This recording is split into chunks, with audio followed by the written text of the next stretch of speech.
नमस्कार, राम राज्य देख रहे हैं आप और आपके साथ मैं हूं कीर्ति दीक्षित। राम राज्य में आज का हमारा मुद्दा है इलेक्शन रिफॉर्म, यानी देश में स्वच्छ और निष्पक्ष चुनाव कैसे हो। इस मुद्दे पर बातचीत के लिए हमारे साथ मौजूद है अश्विनी उपाध्याय जी, जो कि बीजेपी के प्रवक्ता हैं और साथ ही उन्हें PIL मैन ऑफ इंडिया के नाम से जाना जाता है। अश्विनी जी, आपका बहुत बहुत स्वागत है।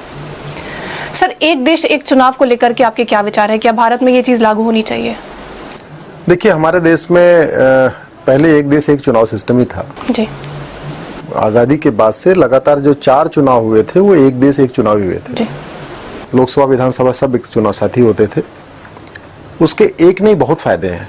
सबसे बड़ा फायदा तो ये है कि बार बार जब चुनाव होता है तो जो आपका जो डेवलपमेंट रुक जाता है, बार बार मॉडल कोड ऑफ कंडक्ट लगता है, उसकी वजह से डेवलपमेंट रुकता है, बार बार वैमनस्यता बढ़ती है, चुनाव प्रचार में लाउड स्पीकर यूज होता है तो धन प्रदूषण बढ़ता है, पर्चे पंपलेट होते हैं, पैसे खर्च होते हैं, योजनाएं ठप पड़ी रहती हैं, नई योजनाओं का ऐलान नहीं हो पाता उस दौरान। इससे बहुत सारे नुकसान होते हैं। तो मुझे लगता है कि एक देश एक चुनाव इस देश की ज़रूरत है और हमारे यहाँ पहले हो भी रहा था और वो फिर से शुरू करने की ज़रूरत है। लेकिन मैं उससे थोड़ा आपको और आगे कहना चाहूँगा।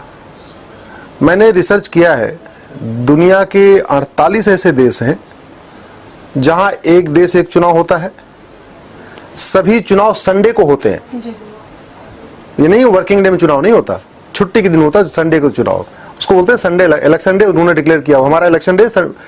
और जिस दिन चुनाव होता है, सरकार बनती है, 5 साल के बाद कब चुनाव होगा वो तारीख भी 5 साल पहले डिक्लेयर हो जाती है। कई सारे देशों में 5 साल पहले डिक्लेयर हो जाता है कि इस दिन जो संडे पड़ेगा उस दिन चुनाव होगा। आप सोचिए कितना बढ़िया सिस्टम है। हमारे देश में मुझे लगता है वो जरूरत है कि एक देश एक चुनाव हो, संडे को चुनाव हो और एक देश एक मतदाता पहचान पत्र भी हो। अभी क्या हो रहा है कि जब लोकसभा का चुनाव आता है उसके लिए अलग से वोटर ID वेरिफिकेशन शुरू हो जाता है। जैसे अभी देखिए विधानसभा के चुनाव अभी आने वाले हैं तो इस समय वेरिफिकेशन शुरू हो गया है। यूपी में भी हो रहा है, दिल्ली में भी हो रहा है, फिर से शुरू हो चुका है। जब लोकल बॉडी का चुनाव होगा, ग्राम प्रधान, ग्राम पंचायत वाला, पार्षद वाला, तो फिर से वेरिफिकेशन शुरू हो जाता है। विधानसभा के लिए फिर से शुरू हो जाता है। तो मुझे लगता है कि एक बहुत बड़ा सरकारी जो महकमा है, उसके कर्मचारी हैं, खासतौर पे जो टीचर, वो इसी काम में लगे रहते हैं। जबकि उनका काम है स्कूल में पढ़ाना, तो इससे टीचर भी नाराज, बच्चों को भी बहुत बड़ा नुकसान। वो जाते हैं स्कूल में बैठे रहते हैं, वहाँ टीचर ही नहीं, पता चला 10 टीचर में से 5 टीचर इलेक्शन ड्यूटी पे लगे हुए हैं। और अब इतना हम जब टेक्नोलॉजी को यूज कर रहे हैं, हमारे पास दुनिया का सबसे बढ़िया मॉडल है आधार। उस आधार को उपयोग करके बहुत सारे भ्रष्टाचार खत्म हो गए। मनरेगा में जो पैसा जाता था, आधा मिलता था आधा नहीं मिलता था, उसका फायदा मिलने लग गया। अब जो फर्जी लोग बैंक अकाउंट खोलते थे उसमें बहुत लगाम लगी। मुझे लगता है कि अब हमें आधार का उपयोग वोटिंग के लिए भी करना चाहिए। पहला काम तो ये कि वोटर ID को आधार से लिंक कर देना चाहिए, जो प्रक्रिया शुरू भी हो गई है। लेकिन उसके अलावा जो कीर्ति जी सबसे ज्यादा जरूरत है कि हम ये कहते हैं कि इस मॉडर्न दुनिया में जरूरत क्या है कि आपको वहां जाना पड़े, लाइन लगाना पड़े। दूसरा, मान लीजिए मैं यूपी का रहने वाला हूं और दिल्ली में रहता हूं, तो मुझे मजबूर कर दिया जा रहा है कि मैं अपने मातृभूमि छोड़ के यहां अपना वोटर ID बनवाऊं। हर आदमी अपने मातृभूमि से खिसकता चला जा रहा है। अगर हमारा ये आधार बेस्ड जो इलेक्शन वोटिंग सिस्टम हो जाए तो मैं दिल्ली में बैठे बैठे अपना प्रयागराज या आप लखनऊ में या जो जहां का रहने वाला है वो वहां वोट अपने आप दे सकता है। उसको वहां जाने की जरूरत नहीं है, छुट्टी लेने की जरूरत नहीं है, कोई छुट्टी लेने की जरूरत नहीं, कोई आने जाने की जरूरत नहीं, परेशान होने की जरूरत नहीं, लाइन में लगने की जरूरत नहीं, टाइम खराब करने की जरूरत नहीं, और अपने मन से घर में बैठे बैठे स्वच्छ निष्पक्ष होकर चुनाव दे सकता है।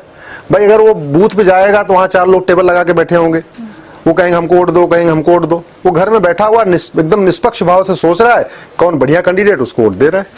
तो मुझे लगता है ये 4-5 चीजें बहुत जरूरी है। पहला, एक देश एक चुनाव हो। दूसरा, वोटर ID को आधार से लिंक किया जाए। तीसरा, ये जो अलग अलग मतदाता पहचान पत्र बनते हैं इसको बंद किया जाए, एक बने। और जो इलेक्शन हो वो प्रधान से लेके प्रधानमंत्री तक का, मतलब सांसद का, पार्षद से लेके सांसद तक का सारा चुनाव एक साथ में हो। प्रधान का, पार्षद का, विधायक का, ग्राम पंचायत का और आपका सांसद का, ये चुनाव एक साथ ही होना चाहिए। और वोटिंग का सिस्टम अब हमें मुझे लगता है ईवीएम को लिंक कर दिया जाए आधार से। जैसे अब मैं आपको एक और उदाहरण देता हूं, जैसे हम लोग कभी कोई कॉल आता है कॉल सेंटर वगैरह से, जब कॉल खत्म होती है तो कहते हैं कि आप फीडबैक देने के लिए आपको अच्छा लगा तो 1 दबाएं, नहीं तो 2 दबाएं, नहीं 3 दबाएं, नहीं 4 दबाएं, नहीं 5 दबाएं। जी। सिमिलरली ऑटोमेटिक हो सकता है कि राम कुमार को देने के लिए उसी आपके मोबाइल में सिस्टम आ जाए 1 दबाएं, श्याम कुमार देने के लिए 2 दबाएं, अनिल कुमार देने के लिए 3 दबाएं, अकरम को देने के लिए 4 दबाएं, और नोटा के लिए ऑप्शन, नोटा के लिए 5 दबाएं। बड़ा सिंपल सा ऑप्शन हो गया। ये मैं कोई ऐसी चीज नहीं कह रहा हूं जो असंभव है, ये बाकायदा मैं टेक्निकल लोगों से, एक्सपर्ट से बात करके आपको बता रहा हूं। और इसका मैंने इसको एक पार्टी ने मुझे आके खुद इसका डेमो दिया है, उसने दिखाया मुझे कि ऐसे हो सकता है, तो ये बड़ा संभव है। मुझे लगता है इलेक्शन कमीशन को उस दिशा में सोचना चाहिए और सबसे बड़ी जिम्मेदारी आम जनता की है कि इस पे चर्चा करे और पॉलिटिकल लोग इस पे चर्चा करें। जब तक पॉलिटिशियन नहीं चाहेंगे तब तक इलेक्शन कमीशन नहीं कर पाएगा, तो मुझे लगता है उसको करने की जरूरत है। सर, एक पियून के लिए भी मिनिमम क्वालिफिकेशन रखी जाती है कि तुम 12th पास होने चाहिए, 10th पास होने चाहिए, लेकिन देश का जो नेता है, जो देश को चला रहा है, उसके लिए कोई मिनिमम क्वालिफिकेशन क्यों नहीं है कि उसके पास भी एक एजुकेशन हो, हाँ, भरोसा किया जा सके कि आदमी पढ़ा लिखा है, वो अच्छी चीजें लागू करेगा, ऐसा क्यों नहीं है? संविधान जब बन रहा था उस समय संविधान सभा में इस पर चर्चा हुई थी कि नेताओं के लिए भी minimum qualification, maximum age limit होना चाहिए, लेकिन उस समय एक प्रैक्टिकल दिक्कत थी जो आज नहीं है। आज मैं आपसे बिल्कुल सहमत हूं, मिनिमम क्वालिफिकेशन होना चाहिए, मैक्सिमम एज लिमिट होनी चाहिए, लेकिन कुछ लोग कहते हैं संविधान में तो था ही नहीं। मैं उनको जवाब देना चाहता हूं क्यों नहीं था। ये चर्चा हुई थी, बहुत सारे लोग कह रहे थे इसको होना चाहिए, लेकिन दिक्कत ये हुई थी जब हमारा देश गुलाम था तो बहुत अच्छे अच्छे लोग, कामराज जैसे लोग, जिन्होंने बचपन में ही, कोई 14 साल में आजादी के आंदोलन में कूद गया, कोई 15 साल के आजाद टाइम में, तो लोगों ने अपनी पढ़ाइयां छोड़ दी थी और जब तक देश आजाद हुआ तब तक वो बेचारे पढ़ नहीं पाए। तो इसलिए मिनिमम क्वालिफिकेशन उस समय संविधान में नहीं आया, क्योंकि बहुत सारे लोग, अच्छे लोग जो पूरा अपना, उन्होंने पूरी अपनी जिंदगी खपाई थी, अगर वो मिनिमम क्वालिफिकेशन आ जाता तो बेचारे वो सांसद नहीं बन पाते। दूसरा यह था कि मैक्सिमम एज लिमिट, वो भी इसलिए की गई कि बहुत सारे लोग ऐसे थे, जब तक आजादी आपका खत्म हुआ तब तक वो लोग कोई 65 हो गए, कोई 70 हो गए, कोई 75 हो गए थे, तो उनको कोई दिक्कत ना, इसलिए उनको ध्यान में रखते हुए भी किया गया था। लेकिन अब ऐसी दिक्कत नहीं है। मैं बिल्कुल मानता हूं कि आज के जमाने में जब दुनिया कहां से कहां चली जा रही है और हमारे देश में हर आदमी पढ़ रहा है, स्कूल है, पढ़ने की पूरी व्यवस्था है, तो मुझे लगता है कि अब मिनिमम क्वालिफिकेशन भी होना चाहिए, मैक्सिमम एज लिमिट होना चाहिए।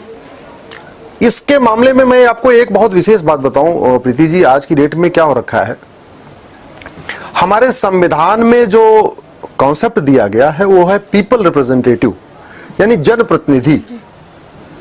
जो व्यक्ति होना चाहिए, जो सांसद बने, जो विधायक बने, उसको जनप्रतिनिधि कहा जाता है, मतलब वो जनता का प्रतिनिधित्व करे, जी, रिप्रेजेंट करे जनता को।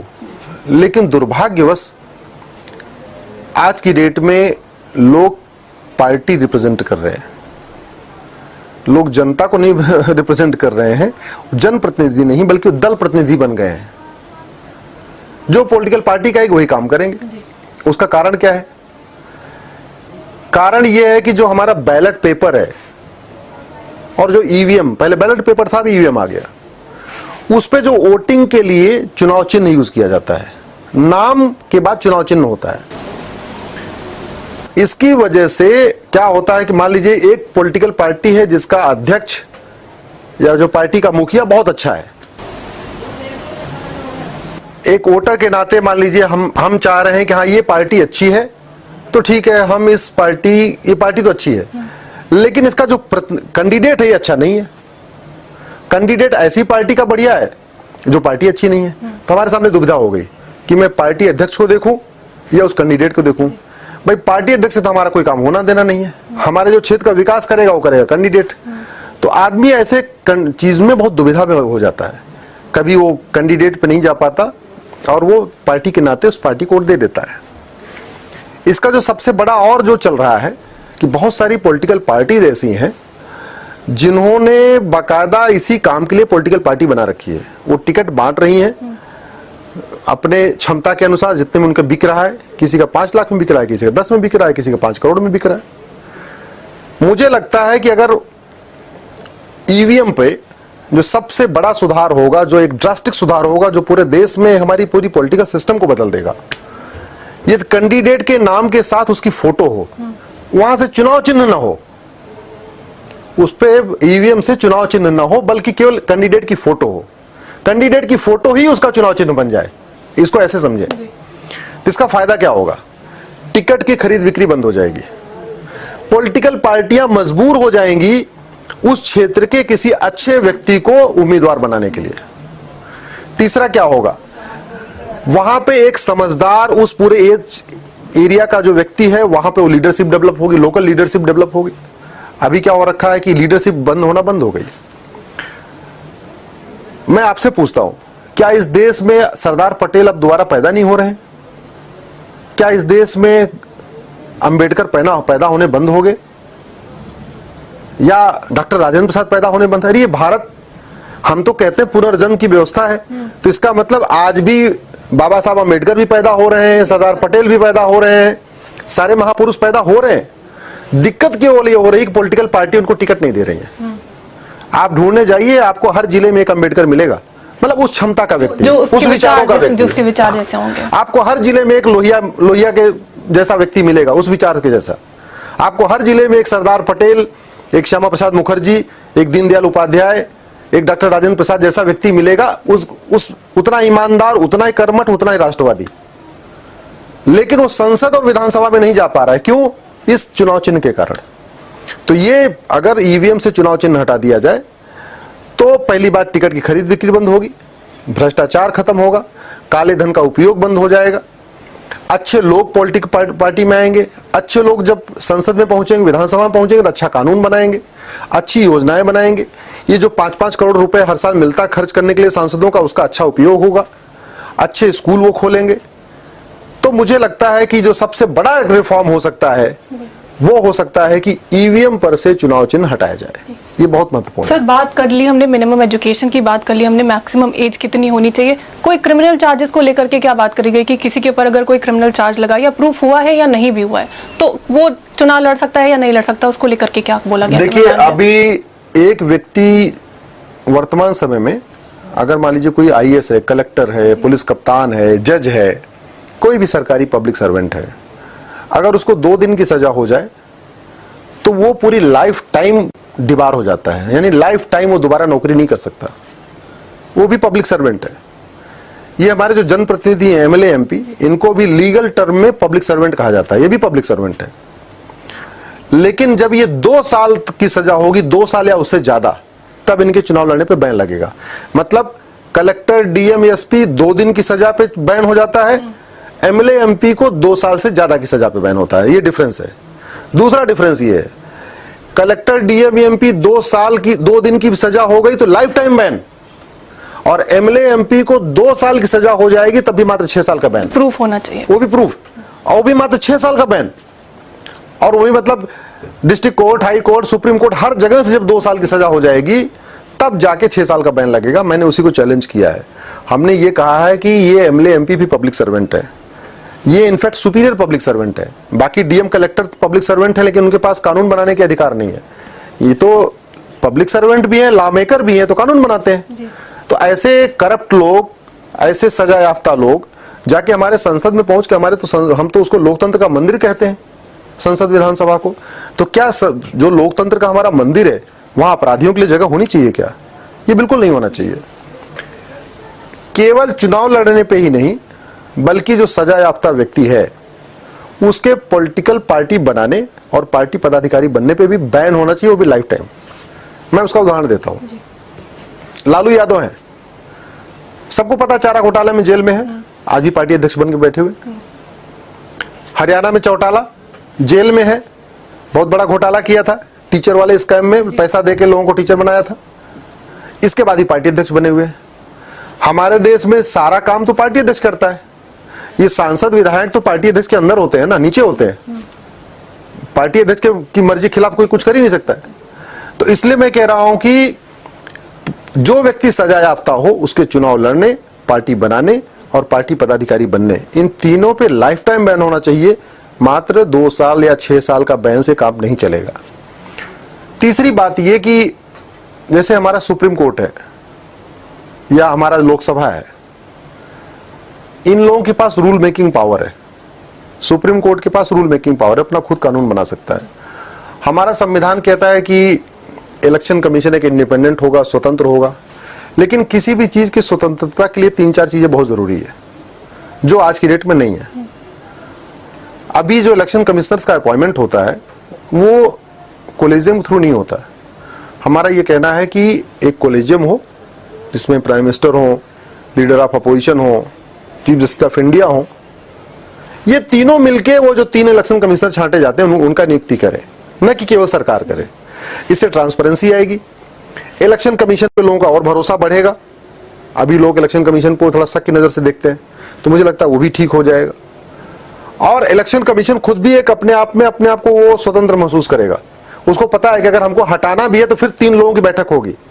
जब 3 लोग नियुक्त करेंगे, प्रधानमंत्री, लीडर ऑफ अपोजिशन और चीफ जस्टिस ऑफ इंडिया, तो हटाने के लिए वो 3 आदमी चाहिए। तो मुझे लगता है कि वो भी बहुत निष्पक्ष, बिल्कुल निष्पक्ष होकर और एकदम स्वतंत्र होकर काम करेगा। इसके अलावा इलेक्शन कमीशन की जो फंडिंग का है, वो उसको जो पैसा मिलता है वो उसको बार बार सरकार से पैसा मांगना पड़ता है। उसको हर काम के लिए सरकार से पैसा मांगना पड़ता है। तो मुझे लगता है उसका जो फंड है वो टोटली इंडिपेंडेंट होना चाहिए। सुप्रीम कोर्ट का फंड वो इंडिपेंडेंट होता है, उसको बार बार सरकार से नहीं मांगना है। उसको जो खर्च करना है करने का अपने करते जाना है, वो अपने आप सरकारी खजाने से लेता रहेगा, खर्च करता रहेगा। इसके अलावा जो इलेक्शन कमीशन का स्टाफ है वो भी मुझे लगता है सरकार से अलग होना चाहिए। जैसे सुप्रीम कोर्ट की जो रजिस्ट्री होती है उसका अपॉइंटमेंट वगैरह सब सुप्रीम कोर्ट अपने आप करता है। उसको सरकार से क्लर्क नहीं मांगता, वो सरकार से कोर्ट मास्टर नहीं मांगता, वो अपने आप ही नियुक्त करता है। सिमिलरली इलेक्शन कमीशन का जो स्टाफ है, अब उसको बार बार कहना पड़ रहा है कि हमको 3 सेक्शन ऑफिसर दे दो, हमको 2 क्लर्क दे दो, हमको 2 टाइपिस्ट दे दो। तो सरकार पर निर्भरता नहीं होनी चाहिए। इलेक्शन कमीशन को पूर्ण स्वतंत्र कर देना चाहिए। उसकी फंडिंग पर्याप्त, उसके पास फंड हो, स्वतंत्र हो, उसका अपॉइंटमेंट कोलेजियम थ्रू हो। इसके अलावा ट्रांसफर पोस्टिंग का वो सब उनके होना चाहिए, उसमें सरकार का इंटरफेरेंस नहीं होना चाहिए। इससे लोगों में विश्वास बढ़ेगा, वो भी अपना निष्पक्ष होकर काम करेगा। ये बहुत जरूरी है। सर, चुनाव के दौरान वोटर्स लिस्ट से एक वोटर का नाम गायब हो जाता है जबकि उसके पास वोटर आईडी है, तो इसका क्या समाधान है कि एक आदमी अपना नेता खुद से नहीं चुन सकता उस वक्त? इसका समाधान तो मैंने आपको जो पहले बताया कि वोटर आईडी की जरूरत ही नहीं है।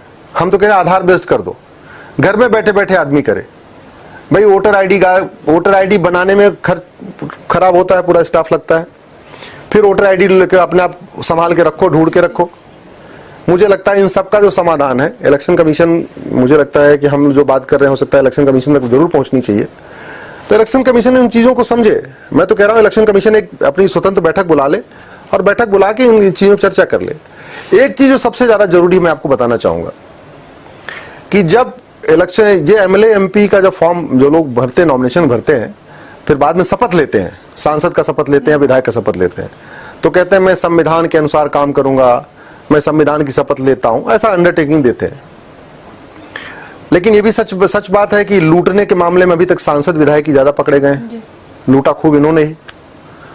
इनसे एक उसमें अंडरटेकिंग और लेना चाहिए कि अगर हमारे खिलाफ कोई भी केस चलेगा तो मैं अपने नार्को टेस्ट, पॉलीग्राफ टेस्ट और ब्रेन मैपिंग करवाने के लिए तैयार हूं।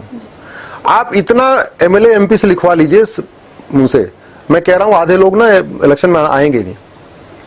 आज की डेट में आधे लोग में जो पॉलिटिक्स में आ रहे हैं केवल और केवल अपना धंधा बढ़ाने के लिए आ रहे हैं, केवल अपना वो, उन्होंने पॉलिटिक्स को अपना धंधा बना रखा है कि 10 करोड़ रुपए खर्च करूंगा और 5 साल में 50 करोड़ कमा लूंगा।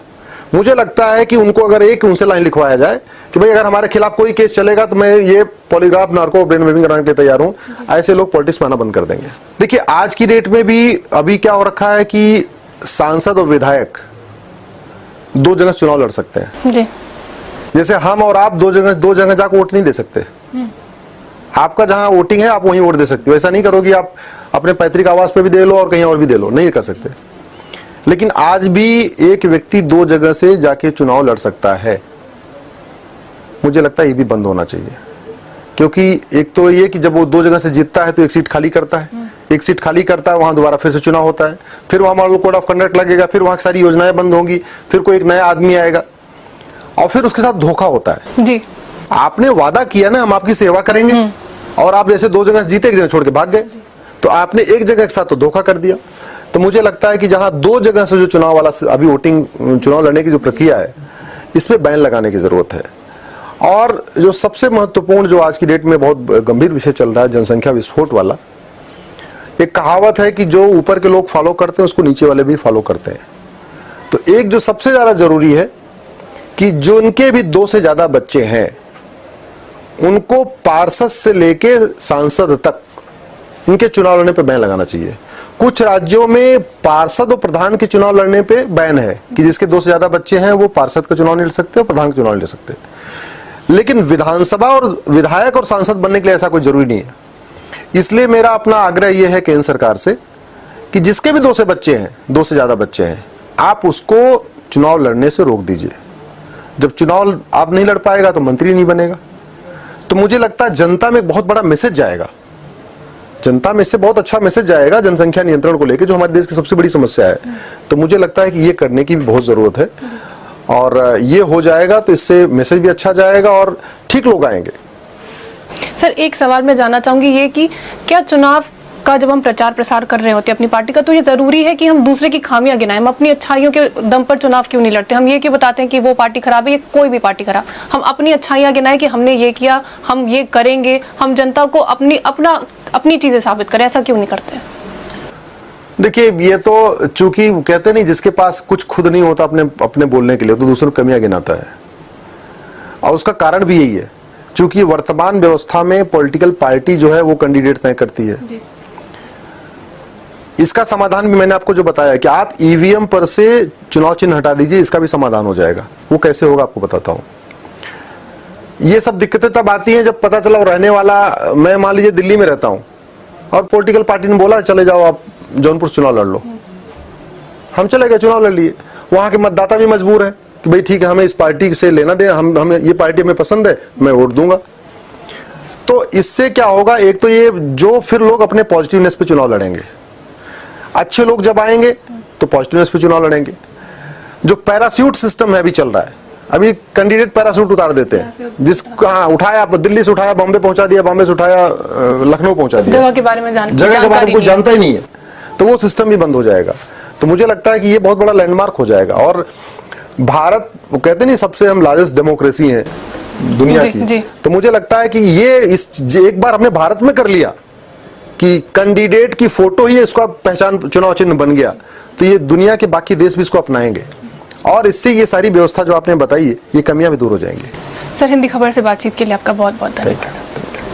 राम राज्य में आज का हमारा मुद्दा था इलेक्शन रिफॉर्म। अगले हफ्ते फिर किसी नए मुद्दे के साथ हम आपसे होंगे रूबरू। तब तक के लिए आप देखते रहे हिंदी खबर। नमस्कार।